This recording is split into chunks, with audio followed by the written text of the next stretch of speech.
عمرك فكرت إن صفحة واحدة بس ممكن تغير حياتك كلها؟ أيوة، صفحة. فاكر البذرة الصغيرة اللي اتحطت في الأرض؟ كانت شبه نقطة، بس كل يوم نقطة مية وشوية عناية وصبر كبرت وبقت شجرة واقفة ومثبتة قدام أي ريح. نفس اللي بيحصل مع الشجرة بيحصل جوانا. أول صفحة تقراها، أول تمرينة تعملها، أول مرة تصحى فيها بدري وتحس إنك أنجزت، كل دي حاجات صغيرة بس بتخلق زخم.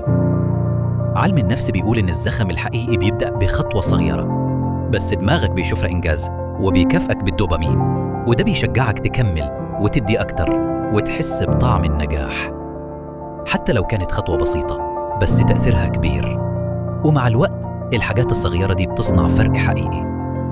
ما تستهونش بأي بداية، عشان كل حاجة كبيرة كانت في الأول حاجة صغيرة. ابدأ حتى لو بخطوة واحدة،